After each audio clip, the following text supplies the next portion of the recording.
Sorry if I sound louder in this video and some of the other ones starting in like, I don't know, May, half point of May, I guess.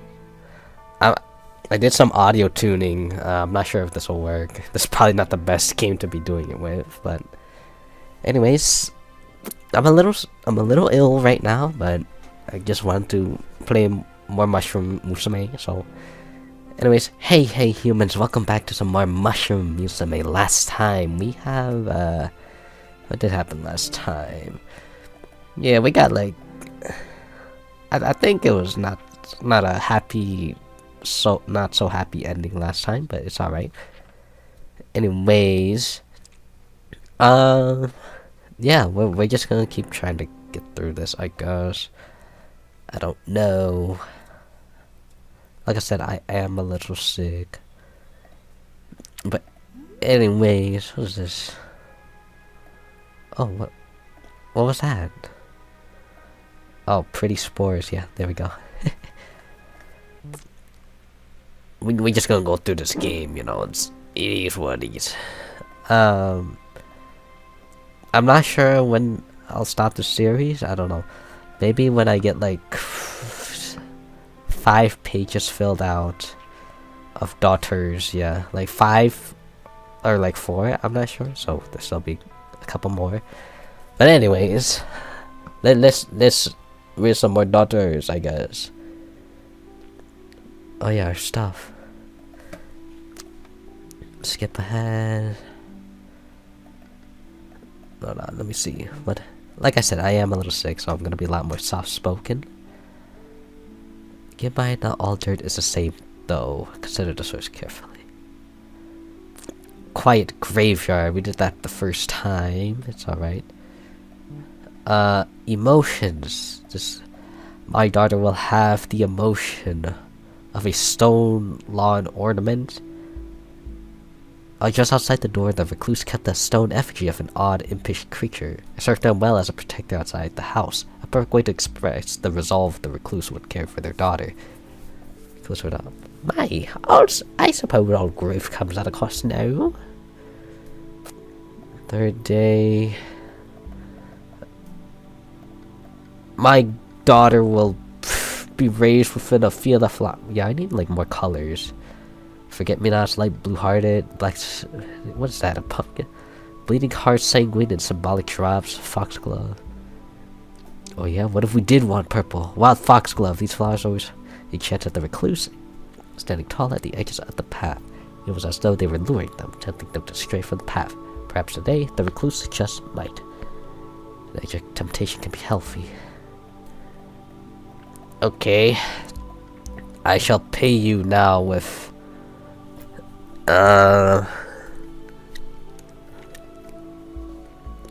wealth. My coin purse. I am going to be poor, but it's okay. Sometimes we have to grow up a little poorer. Nichikawa. I don't know.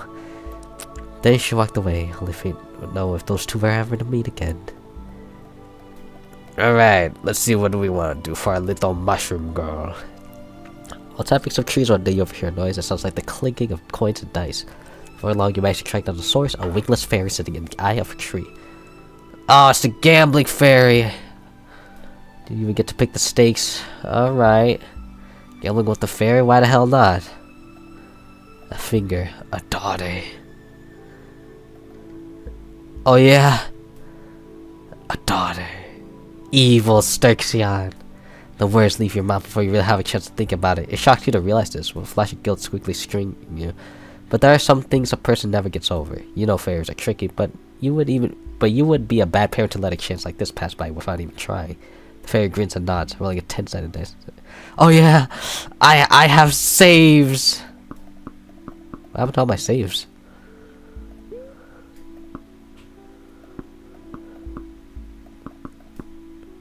Oh, there they are. Oh, they're on number 5. Okay.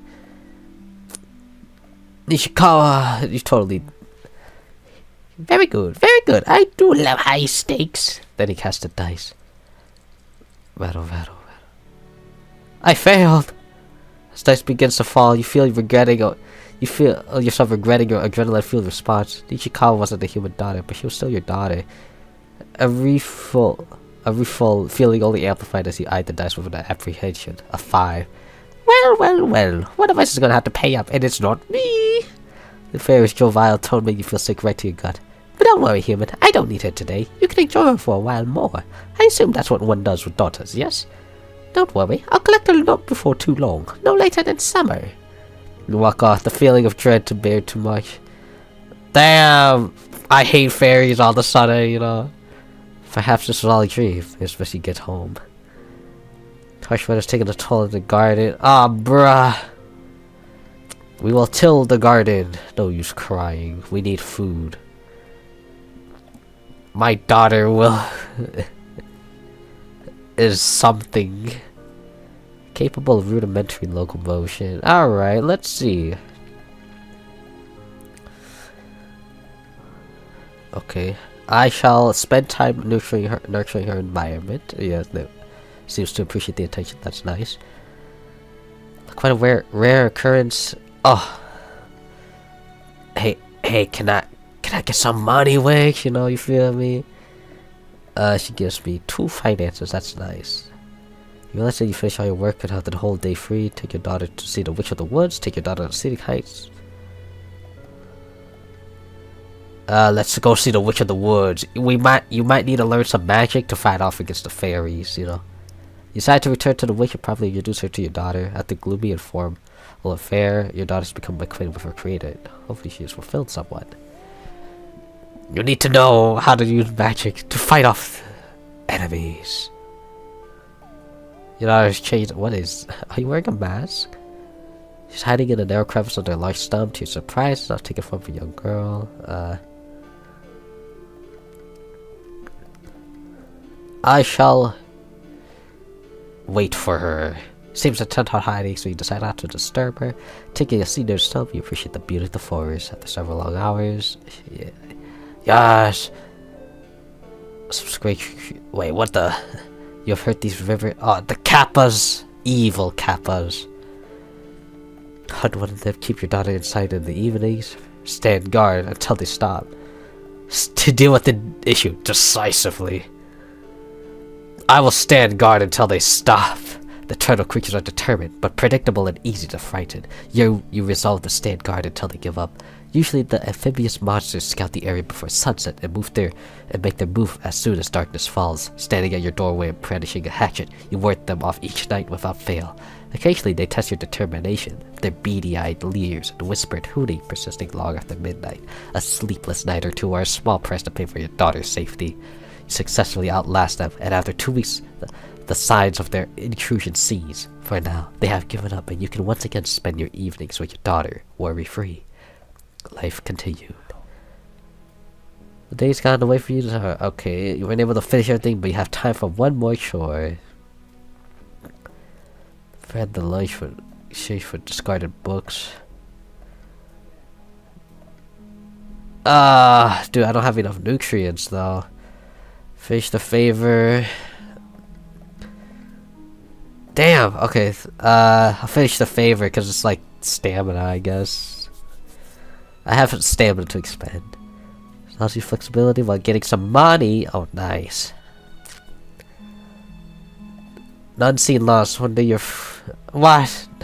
It's like consumed by something foolish. Thoughts of Fae. In particular, you contemplate your encounter with the one who called himself the Gambling Fairy, and how he had yet to claim your daughter. He told you he would claim her by the end of summer, and temperatures have been dropping lately. The thought of it made you sick, but you could do nothing more than hope it was all simply a dream.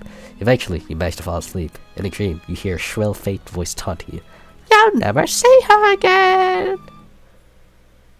Zero presence. Living magic. Witchling. You can feel something is different. Looking down your body, something appears to have changed in the night. You stand from your sleeping and find something unusual. You can no longer interact with things. As you go to open a door, your hand somehow seems at odds with the knob, physically speaking. When you try to seek help from the recluse, you find other challenges. You crowd for them, for their advice, yet they don't hear you. When you go to touch them, you simply don't. The recluse seems to mourn your absence. You watch as they take your pot.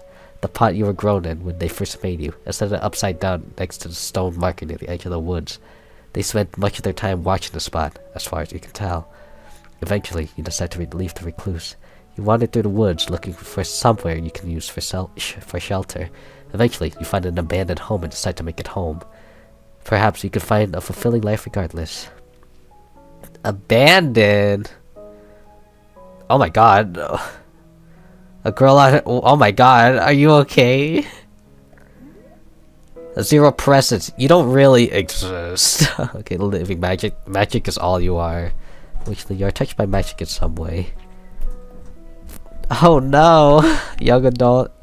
Pretty nice, though. Abandoned. You are alone in this world, eventually. I wouldn't say it's alone. I lost a deal, but I'm sad.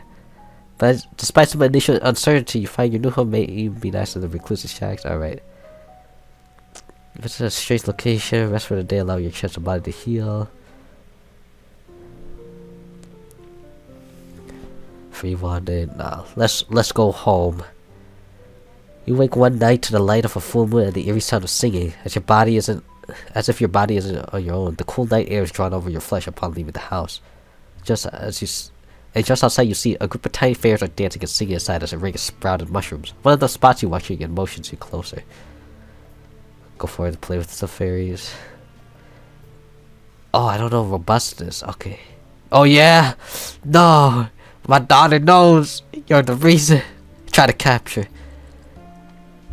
Damn, perfect 10. Actually, I gotta use some bathroom therapy.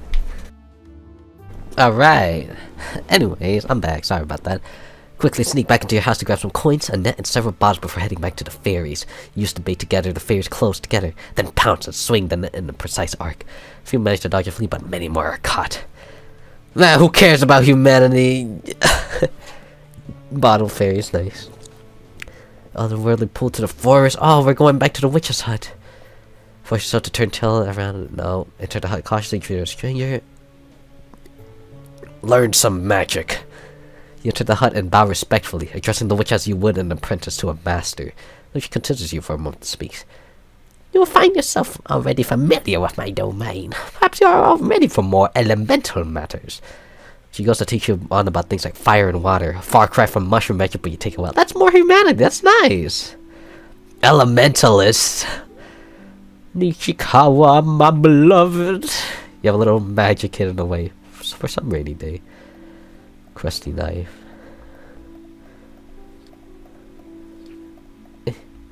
Elementalist, you have a knack for wind, fire, and things of that nature. You're touched by magic. Oh my gosh, okay. The night sky is clear and beautiful. You sit on a stump atop a small hill looking up. Oh, it's a shooting star! Wish to say good health, wish for the people, wish to grow stronger, wish for the star itself. I wish to grow stronger. The next day it feels hardy. Oh, bruh, really? I should have just wished for the star. The crispy. Oh, the fall has arrived. We shall go on an expedition. In your sleep, you can hear the call of adventure singing to you sweetly from the nearby mountains. In the morning, when you awake, do you pick up? Of course! A thin coat of mist cools your face as you trace along the edge of the river near your home. You walk in the direction of a nearby mountain range. Before you have traveled very far and realize you are at the foot of the mountain. Hiking it feels like more effort than you are willing to put in, but you find yourself drawn to wandering around the base. Wait, is this what do we do at the top of the mountain, or? The forest as always is full of life. A bird sings its lonely song from the top of a fir tree. 12 ants dance at your... I feel like we've seen this before, no? It's actually a door! A secret area! Actually, yeah. Wait, what? Question mark. Wait, what? I should have been reading. Wait. Stepping into the referral, you notice a golden podium in front of the slightly round, curious what happens. You step on a circle. Though the vast majority of the podium is brushed gold, or at least meant to look like it, you find that there's an oval of dark glass. A light is lit beneath the surface. How peculiar. Okay. As your eyes adjust to the dim light of your surroundings, you realize you are now in a cavern. Several old-style lanterns are fastened to the walls lit with blue flame. Looking around, the room is mostly featureless. However, upon closer inspection, the wall seems to have been decorated with numerous drawings. The quality of these drawings vary, and, well, who are you to judge anyways? From simple sticks depicting humans to more lifelike representations of plants and animals, these drawings inspire recognition within you, which occasionally is surprising. While exploring, you stumble upon a stick on the ground. When you bend over to pick it up, you realize it leaves behind a dark residue. Perhaps this could be useful. As you understand what they mean, vandalize. What does this mean? What does this mean? This cavern is absolutely jam-packed with history. You can tell just by looking around that some of these drawings have been here for quite a long time, and you can't help but wonder what sort of people have made them. You spend quite a bit of time slowly walking through the cavern, eyeing each illustration carefully. Sometimes you would be able to identify specific things, a river that bends in such a way, or a depiction of some kind of fey creature causing havoc, or as they like to say, just having a bit of fun. Sometimes you see objects that you don't recognize, humans holding tools that are unfamiliar, or even animals that you have never seen. You hope that someday you will meet some of these things in real life. You hope that the people who drew these things lived good lives. Finally, after getting your fill of art, you decide it is time to leave. You return to the raised stone circle and podium. You place your hand on a dark glass panel once more, and you are again returned to the cave's entrance. As you go to leave, you notice a strange piece of paper on the floor. Entry 7. It is an unfortunate truth that food does not come for free. We all must eat, but our payday is yet to come. And who is left to pay for that food? Is it the company? No, if I want to benefit from the wealth of this mountain, then I am the one left with the burden of payment. For now, I will foot the bill. However, I have begun to craft a solution in this problem, a currency all our own. I have yet to iron out the specifics, but I believe this should keep things between them and I, even. It appears to have human writing on it, which you can't read but still find compelling. Now, it's time to hit the old dusty trail. Sun is low, casting a beautiful warm tint across everything you see. Today is a particularly beautiful sight, blossoming fruit trees and the winds blowing through grass. Oh, we sleep at this place again. There's a flute playing somewhere in the face shape of your woman. I've seen you around here before. Hello? You probably won't remember when you make... Oh, yeah. Trying to remember it. Fly. Sing along.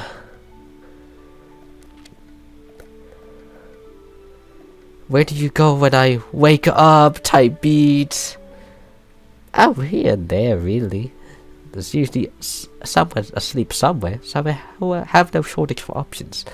I must admit, I've not met many people like you. Perhaps I'll return someday if you'll have me. Your eyes open, you start out. More dampness. Just as you're about to return home, an unfamiliar type of tree catches your eye. Plump pink-orange fruits dangle from the large mass of branches. Upon inspection, you also find plenty scattered around the base of the trunk as well. Take a nap on the big tree, eat a fruit off the ground at random, climb the tree for the perfect fruit. Yeah, the perfect one. 6, that's gotta be passed. Yeah, that's barely. Finding some decent footings, you hoist yourself up the branches. After clambering around for a bit, you spot the shiniest, fattest fruit you've ever seen. Keeping a tight grip on your position, you reach out and grab the fruit. Victory's in your grasp. After admiring the view, you climb down. Now it's time to savor your prize. You enjoy it on your walk home, admiring the subtle sweetness. Robustness is out of 10, that ain't so good. And winter is here. Oh yeah, how about we go attend a charming evening at the gala this time? Invite the girl of my dreams. Consider a strange dream you once had. What was that you think? For some reason, you set your mind on finding her. Though attending a gala is something you never had pictured for yourself, you feel as though this may work out. The gala isn't until the end of the year. You have plenty of time to prepare yourself. What would you like to do today? Oh, you can't go to... Wait, what? Why not? I guess it's like preparing for the gala, but I don't know. I don't know, if we're trying to find that girl of our dreams, we might want to go to town, you feel me? Oh, the hats event. Take all the hats, leave the hats, you don't need them in it. Take all the hats, whatever. Okay, take the big hat in your favorite color. You still do the fashion in some ways, seeing as your clothes are still growing on your body. Despite that, you find a hat to be lovely and feel quite nice about yourself. Favorite hat.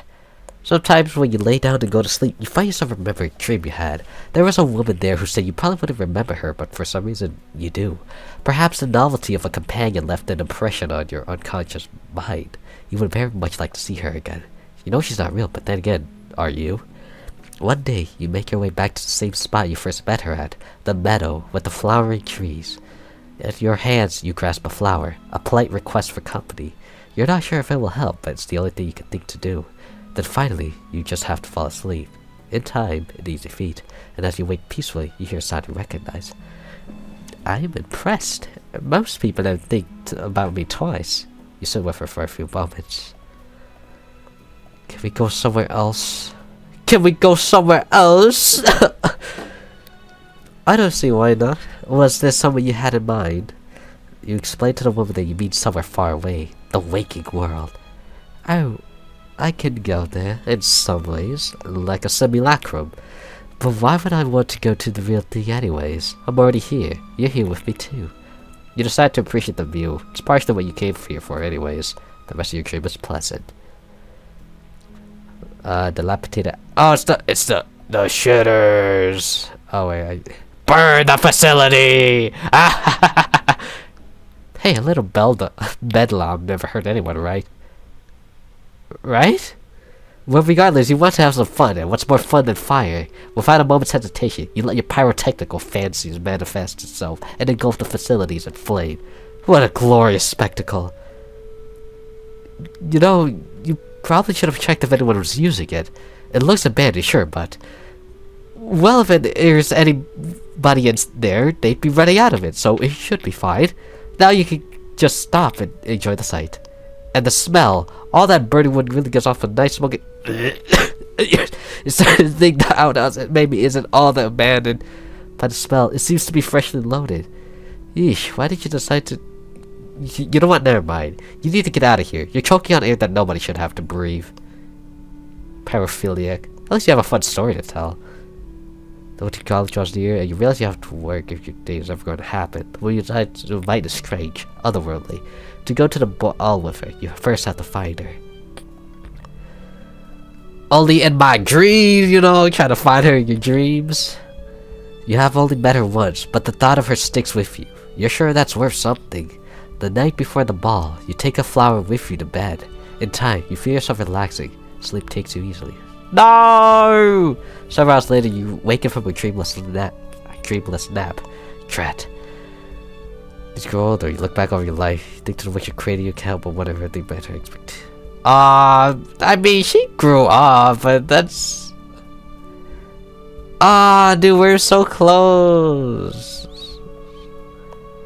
Repeat bonus and the fairy ring. Interesting. We don't... 0 presents. Maybe that's why we couldn't reach out to her. But hey, we were a little bit of a pyromaniac. Your ardor made manifest. Okay, I guess that's fine. What is that? What is that? What are those? What are those? Let's see here. Oh, wait, perhaps you even start to feel the outgrowing in your past. Tell me, do you ever tire of rating child for I can offer you a shortcut, helping you bypass the pesky chore known as parenthood? Simply plant 200 spores into the accelerated pot to meet your fully grown daughter. Be sure to mind the garden. Provide your parental guidance. You'll find... I don't want to speed it. Scaredy wheat.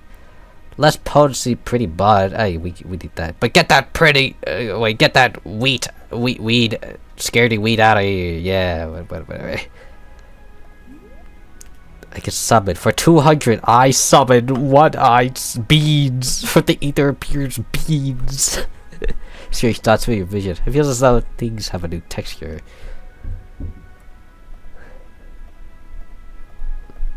Oh, it's like, the background. Anyways. Yeah, that was relatively short. But it's alright, it's alright. I kinda wanted a different ending though. Mold. Otherwise, what little brown mushroom fairy ring? Still missing 2. Okay. I want those 2. Sorry, I'm back. God damn, it's so annoying having a stuffy nose. I don't know if y'all can hear, but yeah, I try to like... I'm trying to just like, you know, continue on with the video, but it's like, god damn, dude. Sinus infection, maybe. But it's alright. Anyways... I shall... prepare some... Wait. I shall organize a collection of keepsake. Why not see what a witch's most prized personal possessions look like? It's not like you would ever get this chance again, after all. And then we arrange stuff. Yeah, that's fine. For the second one, growth. What? Shoot. Wait. Her emotions will be that of a a silver back-to-hand mirror. I know what I was. I knew what I said. And the last one, she will have a stony river. What else? Turquoise, prize symbols of luck and fortune. Garnet, lost maroon arrows, marble, the pale proprietor or possibility. Strange, almost bloody stone. You know what, let's just go with turquoise, why not? A vivid hue of a chunk of turquoise caught the recluse's eye, beckoning their hand. Yeah, whatever. Damn this. Alright. I shall pay you with life. Oh, oh dear, I'm dying. Anyways, her name will be Mitsuhashi, I guess. Then she walked away. All right, let's see what to do. What are our options here? What is our turquoise mushroom? She's not done growing yet. Oh, I know that. I have no stamina. Gambling again. Oh yeah, what if I save scum? Screw you, I say. A daughter. It landed on a 10. Yes! That couldn't possibly be right after all. That would mean you had won. The very last anyways. Oh my goodness. I'm so happy for you, human. This is going to be such a big moment for you. His saccharine tone is strange. You don't like it. I'll just have to get you your prize then. It'll take a while. Magic is temperamental, you know. But you can expect to get your luxury top-of-the-line daughter no later than summer. Goodbye, human. Enjoy your prizes. Or enjoy your prize. You walk off with you how to feel. Fey one. Hold on, so I gotta respond to the text. What the hell? Perhaps it's all dream is best to get home. Her pot. Use your cooking scraps as compost. Buy some fancy substrate from town. Jump in my blood and decorate the pot. I shall use cooking scraps as compost. At least the food won't go to waste, you know. Recently, when cooking, you have noticed some waste. Perhaps the peels and scraps that you normally throw into the woods could have a better use. You begin to place small fragments of your meals in a special bin. It almost feels as though you're sharing a meal with your daughter, and the thought brings you warmth. Hopefully she likes your cooking. She'll have a lot of it in her life. Life continued. We better. What is Mitsuhashi? I didn't realize it takes a while. Mushroom creature. Oh my, you look different. You awaken with a weight on your chest and open your eyes to find a heavy mushroom sitting on top of you. The creature has grown little arms and legs and demonstrates her newfound mobility by clambering off the bed as you wake. Her demeanor seems cheerful, wandering about in an excitable and inquisitive mood. Yeah, you do that. We love curiosity.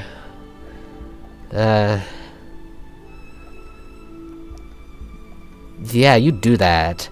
Your daughter's development is going better than expected. You want to promote a cheerful nature. Make sure, yeah, she's happier. Spends more time outside, yeah. Your light not quite a rare occurrence. It's the Witch of the Woods. Here, you can meet the daughter, Mitsuhashi. And now you know each other, kind of. Today you made the time to enrich your daughter. Now that she's capable of movement, you figured you'd take advantage of the pleasant weather and go for a walk. But the area you live in is large. Where would you like to go? Disease stretch of the woods, the witch's hut, your tree tapping root, field flower.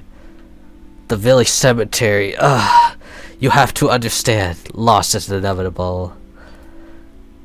Though it may seem morbid, you want your daughter to have a healthy relationship with death. After all, it surrounds everyone in time.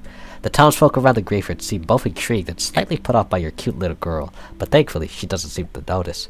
She seems to like how many strange things there are to investigate. She climbs fences and eats cobwebs, despite your insistence not to. You have to forcefully take her home. However, when she begins digging at a grave, you have to forcefully take her home, however, when she begins digging at a grave. But at least she's curious. Right. Mitsuhashi, what are you doing? You're evolving, beautiful. Child. Your daughter's changed into the night. Nowhere to be seen. After hours searching nearby, you find her walking in a nearby meadow. To your surprise, the creature's not taking the form of a young girl. You feel relieved to confirm that the witch hasn't betrayed you yet. At your approach, she turns and grins at you excitedly before continuing to appreciate her surrounding. Sit and watch her play. Buy her a nice gift to celebrate. Yeah, let's play with each other. Who cares? Your daughter seems content to do her own thing, so you decide to let her play in the meadow as long as she likes. Taking a seat near her, you appreciate the beauty of the forest. Spend time thinking lovingly of your daughter. Life continue. Parasites.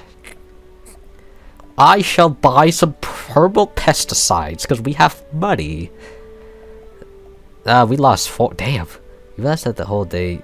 You realize that you finish all your work for the whole day. You have a whole day free.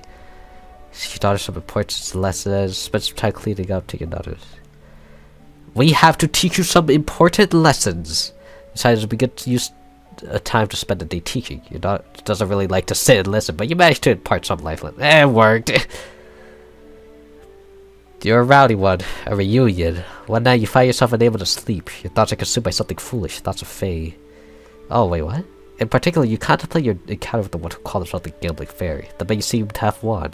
He told you that your daughter would be returned to you by the end of summer, and temperatures have been dropping lately. As though nature was toying with you, this lonesome daydreaming was interrupted suddenly by a cold gust of wind. However, you had no door or window open. You jump out of bed. Sorry, I was just realizing I read the last sentence wrong. Oh, man.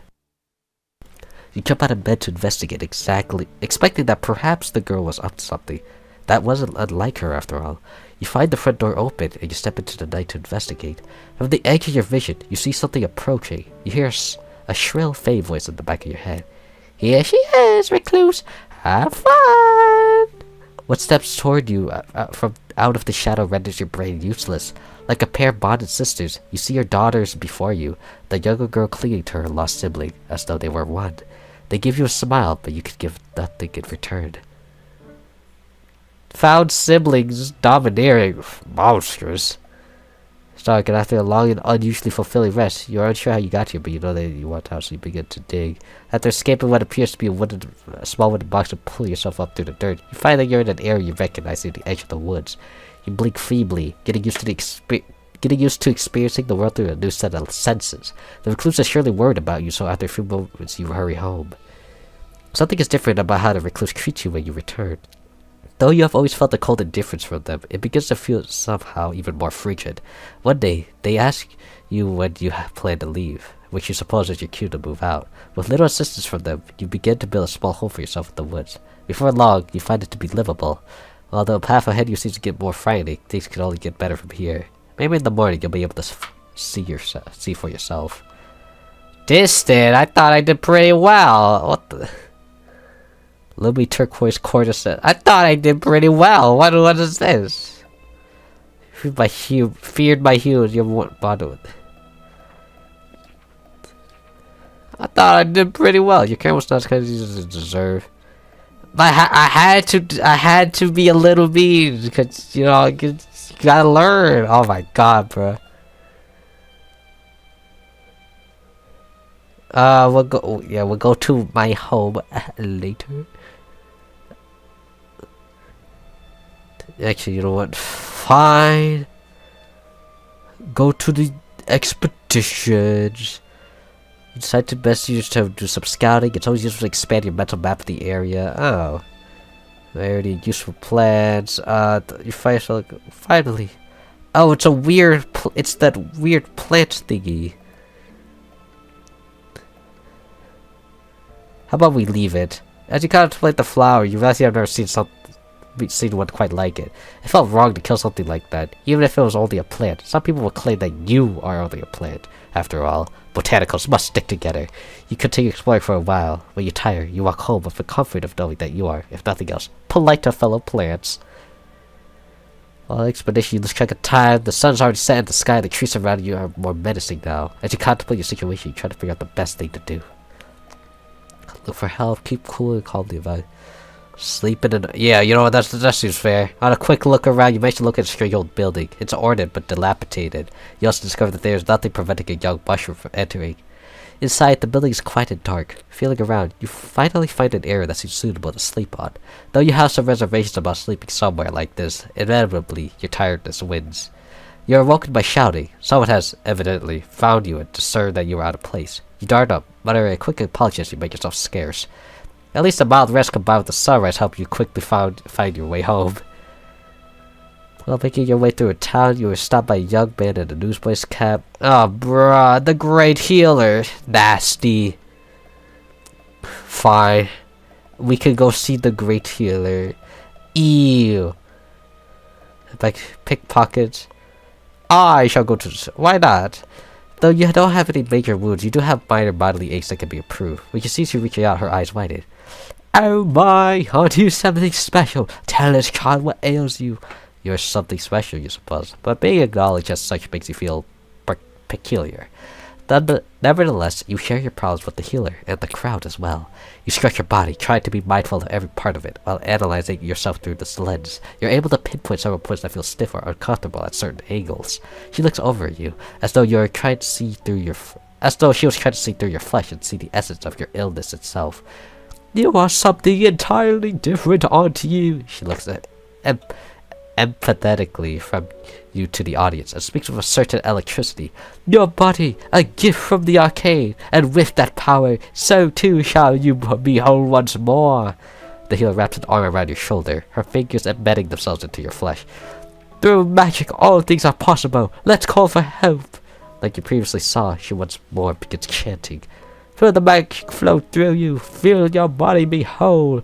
Finally, she slaps you across the face, or at least she moves her hand as if she plans to, then pulls away and produces a loud onomatopoeic smack from her mouth. Oopa, oopa. Her animated procedure and the general ambience around you feels a strange feeling. Or is that the magic? Finally, with a sweaty grin, she steps back and asks, how do you feel? The same. You close your eyes, trying to feel any seeds of pain that may be buried within you, and you find you can still feel them, undisturbed. When you point this to her, her expression doesn't change. Her expression doesn't change. Your malady runs deep, but you will be healed. Before you have a chance to decline, she again begins touching your body and chanting mystical words. This lasts another minute, maybe longer. Child of magic, how about now? She asks. Huh. Still the same. Before you can finish speaking, the healer looks at the crowd and loudly proclaims, she is healed! As you go to... Oh, wait, oops. As you go to correct her... I was just scrolling the mouse wheel. What am I... What the heck? They let you scroll this? Yeah, I meant to scroll. As you go to correct her, you feel someone firmly grasp your hand and realize there's a man on stage. It appears he works with the healer. His grip is firm, but he wears a smile. While you're dazed, he lifts your arm in celebration, then firmly guides you off stage. So far off stage, in fact, you realize you're now outside the building. It appears you have been kicked out. Well, you walk home, bitterly thinking to yourself what a useless experience that was. One day, you low traffic area you've never seen before. Oh wait, it's the tattered area. Welcome to the dump. Okay, bye. The dump. What? Show me around type beat. Oh wait, the fall has arrived.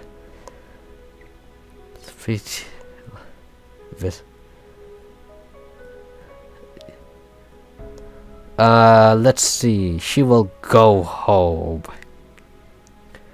One day while relaxing, you notice a woman shoot. Oh, it's Kate. Oh, no, wait. Oh, hi, I'm from the Britannia on behalf of all the local mothers.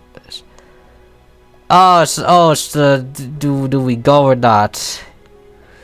Do you want to see something scary? I suppose you'll attend. Weirdly, some part of you feels compelled to attend. Wow. I think we did this before. I don't know. Sorry if I'm just. I am ageless. It takes you a second to formulate your answer, but you finally figure out the best way to describe it. You explain that you're created of magic, a force that you could not put a number on. Perhaps you came into creation recently, but you had a head start. One child raises her hand for a follow-up question.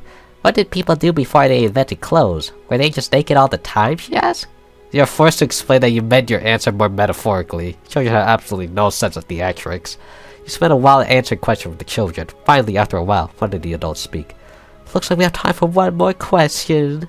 It's hard to say, but you get the impression that they seem to be unenthused with the experience so far. You suspect that they thought your answer would be more exciting, or perhaps more frightening for the children. Nevertheless, they seem full of questions for you. Once more, you point at a random child clutching an old blanket. The voice corrects while asking, do you really pick your teeth with the bones of dead children? Yes. Yes! The children, instantly boisterous and loud, all uniformly fell silent as a group. Like their little brains were occupied with trying to figure out the implications of that. Do you get them yourself? One child cautiously asked. You simply smile and keep quiet. The students, receiving the message, start behaving a little more respectfully after that. After everyone has quieted down, the adults begrudgingly begin to pack things up. The children also begin to disappear, accompanied by a spattering of parents. One adult, the woman who originally requested you that you attend, walks up to you. Thanks for coming, I guess. She paused for a second for a lady closer. Was all that true? Even the bone picking thing.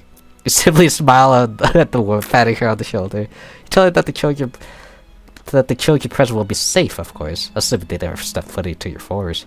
She balks, and while she is in shock, you take your leave. Sorta unrefutable. That should take care of that.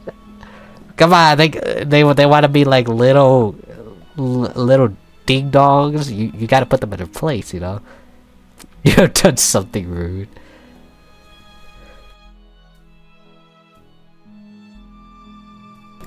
Sorry, I had to cough right there. You leave your humble abode in the later hours of the morning one day. You'll just set upon a straight road not too far from your base. Oh wait. Play it safe, leave her alone, attempt to scare her. Oh wait, is it Kaylee? Can I help you? Mycelium maiden of the woods. Is that a riddle? I guess I can let you know if I see something. Thanks for the bell, dork. No, I'm joking. A group of 3 armed men stop you while you're out, demanding any goods you may have or else. The fresh blood on their weapons show that these are not idle threats. You think I won't fight? You must be crazy. Get all your might to manage to fend off the bandits, causing them to give up and flee, right into the arms of some town guard to capture the criminals, thanking you for your assistance.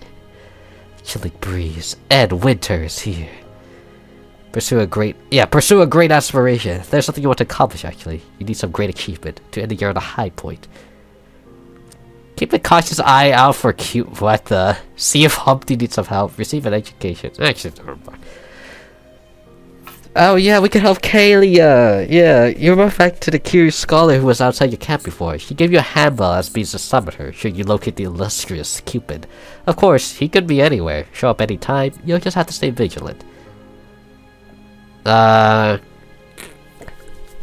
If we're gonna be looking for the Cupid, we might want to go to the woods. It's the dilapidated outhouse. I shall inspect. Oh my god, wait, are you actually... Night soil. Wow. We got some night soil. We got some poo. Oh, it's the wish. Wish for... No.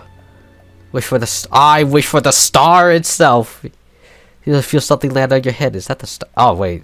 No, bird poop. Bro, what the heck? As you take an evening stroll, you hope to hear something of a loud commotion. When you approach the noise, you see the situation more clearly. 2 teenage biscuits seen harassing a child. Man, who cares about...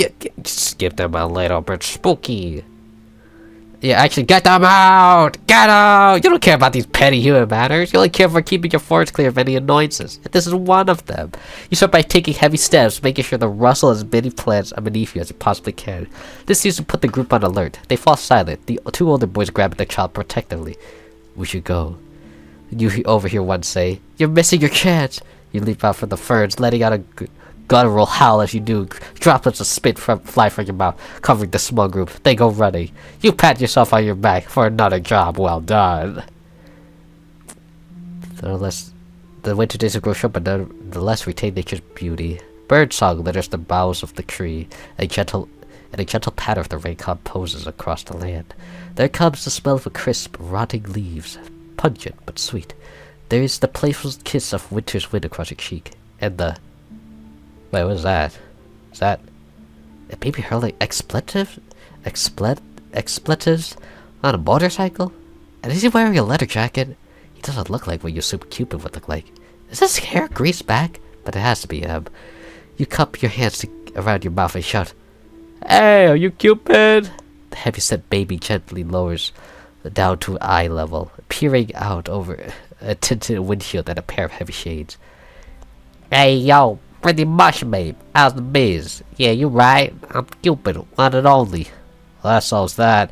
Shivering your handbell, you give it a slight ring. The sound reverberates through the trees, bouncing around town. Hiya! Yeesh, that was fast. Kalia, the scholar, stands beside you, enamored at the sight of the legendary Cupid. "Aye, cool cats. What can I do for the 2 of yous? Need a little spark? A little passion, eh?" You're not entirely sure what he's getting at, but sure enough, it's making Kalia absolutely red. Why, nothing of the sort, Kalia stammers. "In fact, we were looking to assist you." You are? Cupid looks at the 2 of you with a raised eyebrow. "You are? Well, rock and roll, baby. Let me go grab my sidecar. The 2 of you can help me with my quota." In a flash, Cupid's gone, but you're safe in your assumption that he'll be right back. Turn to Kalia. She has a pensive expression. "We're helping him, what?" Yeah. "He's told, presumably." Kalia cocks her head, an absent finger stroking her chin. "Matchmaking. You know, making humans get the warm and fuzzies for each other." "The what?" "Warm and fuzzy. We're not... No, wait. I think this is the the mushroom talk. Warm and fuzzy? We're not setting them on fire, are we?" Kalia flashes a smirk. "Don't be dense now. He's on his way back, see?" A scrawny finger points to the sky. High in the sky, a 3-wheeled beast of metal cruises by, far more bodacious than the single-seater Cupid was cruising on before. With a dip, it cuts low, pulling up beside you from behind. "Aye, ladies, hop in," the chubby little grease baby says with a complimentary double finger gun. You grab one of the 2 seats in the sidecar, with Kalia popping in next to you. With her so close, it feels oddly warm, and maybe a little fuzzy. "Alright," Cupid calls out as the vehicle lifts back up into the air. "Name of the game is Matchmaker. You 2s are my spiders. We gonna go around and spread the power of love in this cold, dreary place. First off, the village. After some time, you arrive above the village, just outside its walls. Nearly a long abandoned castle sits atop a precipice. Inside the town's walls, the people appear tiny and unaware of your presence. "Aight," Cupid says. "Now here's the dealio. From a compartment, Cupid pulls out a box of chocolates. "These here are ammunition. Real groovy way to fall in love, you dig?" He hands over the box to you. "I'm not sure what your vibe is, bush ma'am, but you look to have the magic in your mojo. Do me a favor, add a little your razzle dazzle to the goods while I prep the rest." As Cupid begins to retrieve his bow and arrows halves, you look down at the heart-shaped chocolates, considering your options.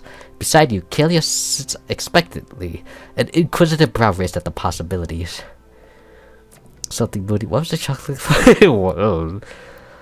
I shall say something moody. Remember back to when you were still living with the recluse. You recall a time when the Witch of the Woods secretly read a few passages from a book of poetry the recluse kept hidden. You remember the words invoking a damp quality in your soul, so you figure you'll attempt something similar with the chocolates. Whispering into them, you catch an inquisitive look from Kalia, to which you grin back, devilishly. Handing the bags of chocolates back. we roll the same? Why do we roll? What the heck? Handing the bags of chocolates back, Cupid looks over to the contents. Oh my, so subtle, and yet there's a distinct moodiness that is complementary to love. Oh, these will work perfectly. Thank you. Let's try them out, shall we? Alright, let's start with that one over there. Cupid inhales deliberately, long through his nose. They smell unsatisfied.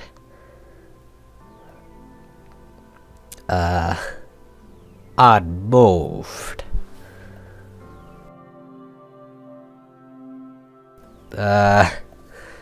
Unloved.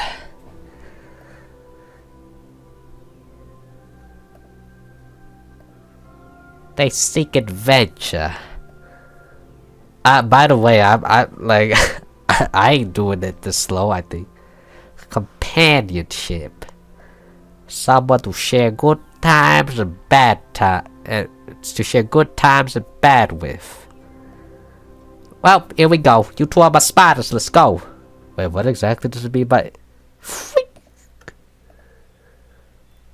On the village streets, down on their luck, Jesse Jenkins walks the cobbles listlessly. Another day, another doldrum. The world never seems to progress for old Jenkins. Boss man's always angry. The coin purse is always empty. Jesse passes by a coiffure in town and stops for a spell to glance at the fabrics. They're beautiful, and maybe one day Jesse could don these lustrous garments. But not today. Jenkins turns around and proceeds to put one foot in front of the other. It's really the best thing they knew how to do. And as they resume their trek back home, an arrow embeds right in Jesse's shoulder.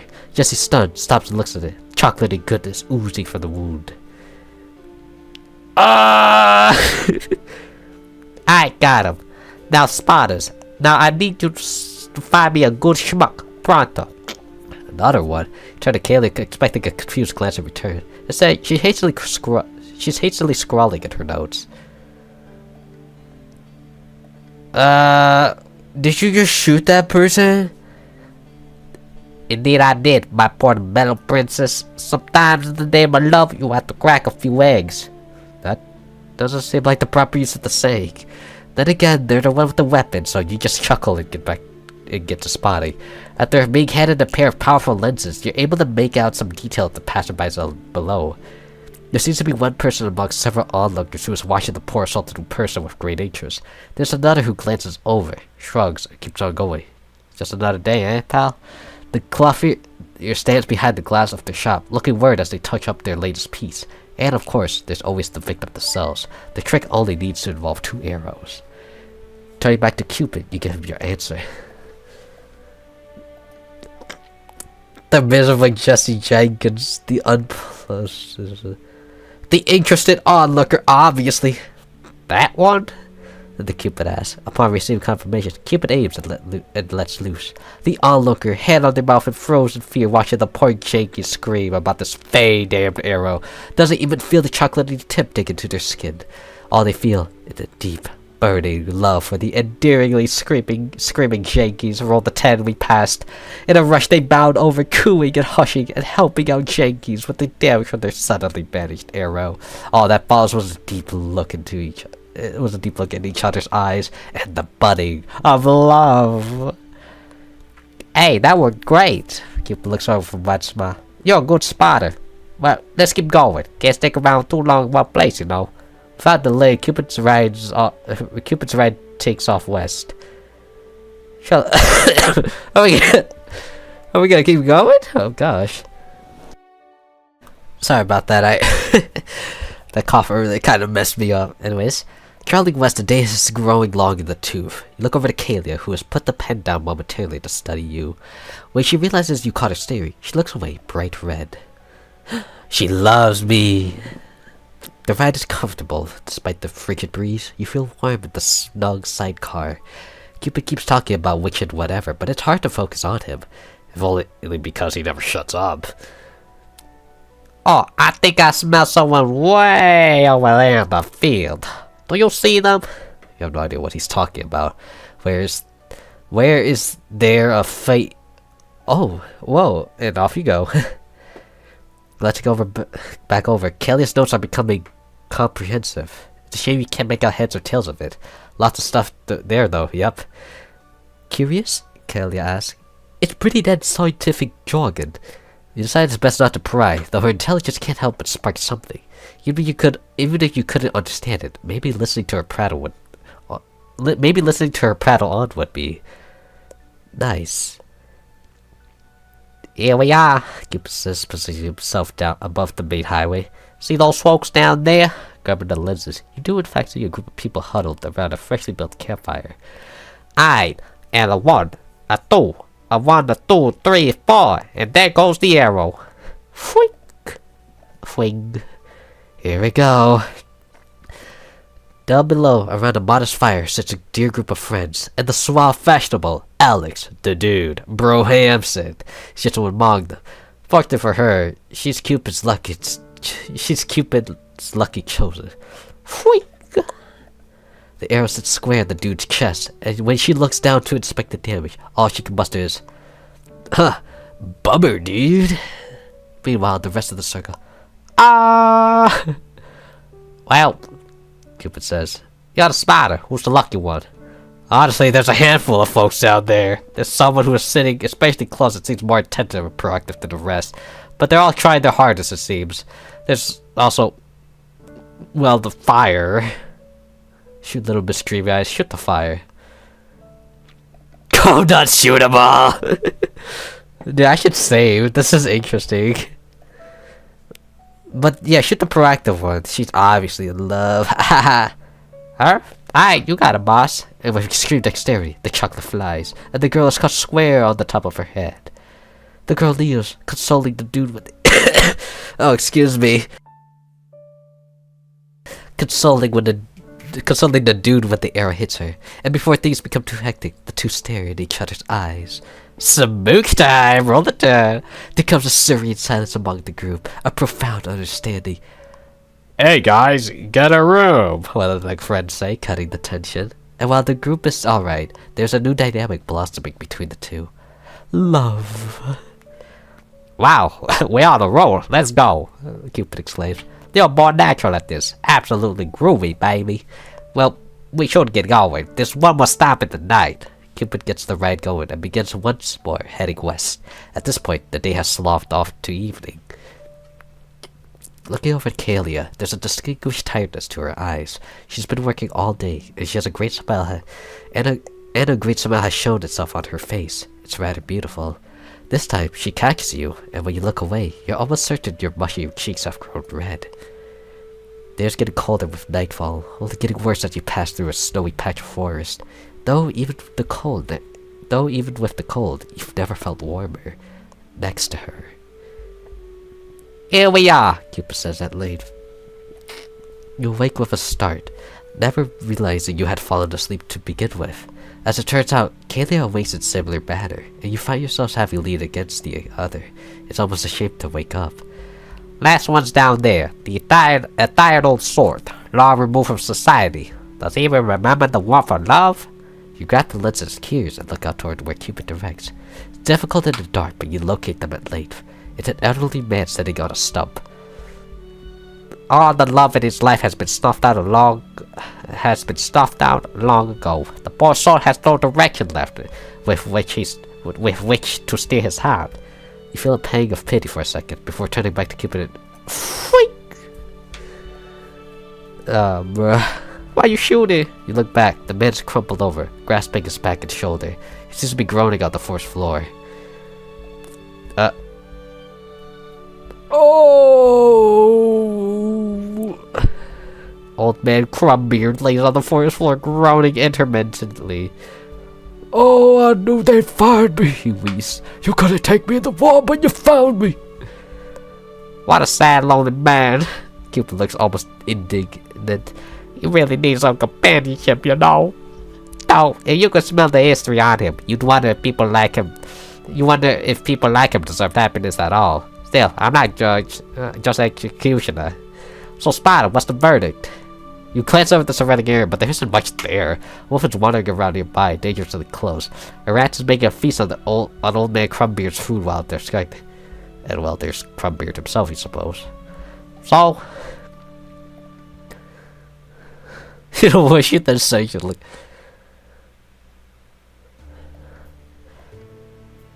You know what? Shoot Crumbeard himself. Yeah, he needs to learn how to love himself. Why not? Well, I suppose that's the easiest target there. All right. Cupid shoots another arrow to the Crumbeard. Crumbeard spasms. Oh well, that's assault. Roll the one. Crumbeard spasms a bit at the impact of the second arrow, but it's on his feet in no time. Cupid, I know that was you. We talked about this. Don't make me come up. Well, he's not happy. Let's boogie. Cupid points and sending his right screaming to the sky. Still, though, I think in a roundabout way, he found what he was looking for. Maybe. Well, I should get you home. It's gotten quite late, it seems. Thanks for the help today, by the way. After some time, Cupid brings you back to your camp. Both you and Kaylee climb on the sidecar and stretch your legs. Well, Cupid says, that surely was a night to remember. I should have you out on more rides. Cupid hops out of his seat, waddling over.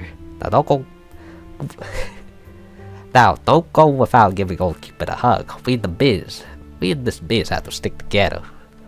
You go very reluctantly to give Faye a hug, but to your relief, he's gone? Hey, what's the big idea?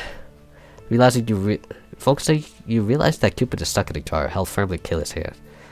Come on, you nerdy no-think, let me out! Oh, Cupid, Kaylee echoes.